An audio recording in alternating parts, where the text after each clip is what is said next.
Hello buddies, welcome to our channel. ఈరోజు special recipe simple బెండకాయ fry. ఈ పద్ధతిలో బెండి ఫ్రై చేశారంటే అస్సలు జిగురు ఉండదు, క్రిస్పీగా టేస్టీగా ఉంటుంది. అస్సలు వంట రాని వాళ్ళు కూడా ఈజీగా చేసేవచ్చు ఈ బెండి ఫ్రై. ఇక రెసిపీలోకి వెళ్ళిపోదాం. మొదట పావు కిలో బెండకాయ బాగా కడిగి సన్నగా కట్ చేసుకున్నవి ఓ గిన్నెలో వేసి పక్కన ఉంచుకోండి. తర్వాత 3 స్పూన్లు పెరుగు వేసుకొని, ఒక పెద్ద స్పూన్ మిర్చి పొడి యాడ్ చేసుకొని, హాఫ్ స్పూన్ ధనియాల పొడి యాడ్ చేసుకొని, తగినంత ఉప్పు వేసుకొని, పావు స్పూన్ పసుపు వేసుకొని, ముక్కలకి మసాలా మొత్తం బాగా పట్టే వరకు మెల్లగా కలిపిన తర్వాత మూత పెట్టి 1 గంట పాటు రెస్ట్ ఇవ్వాలి.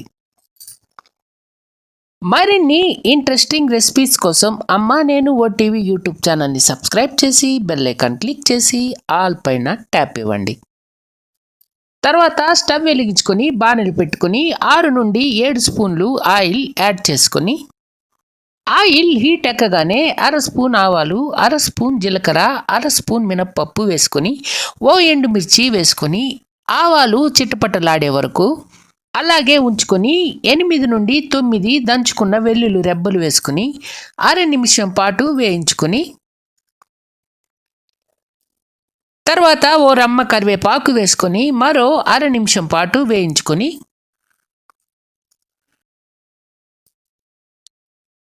తర్వాత మ్యారినేట్ చేసి పక్కన ఉంచుకున్న బెండకాయ ముక్కలు యాడ్ చేసుకొని, ఈ స్టైల్లో బెండకాయ ఫ్రై సింపుల్గా అయిపోతుంది. వంట రాని వాళ్ళు కూడా ఈజీగా చేసేవచ్చు. తర్వాత మీడియం ఫ్లేమ్లో 10 నిమిషాల పాటు వేయించుకోవాలి. వేడి వేడి అన్నంలో ఈ బెండకాయ ఫ్రై వేసుకొని కలుపుకొని తింటే రుచి అమోఘంగా ఉంటుంది. తప్పకుండా ఒకసారి ట్రై చేయండి.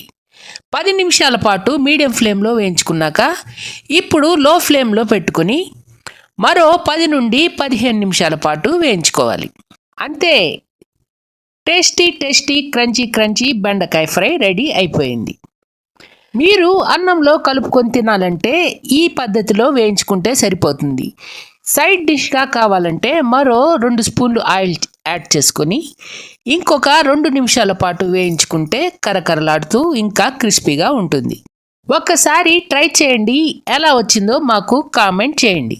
మా వీడియో కనుక మీకు నచ్చితే ఓ లైక్ ఇచ్చి మీ ఫ్రెండ్స్కి షేర్ చేయండి.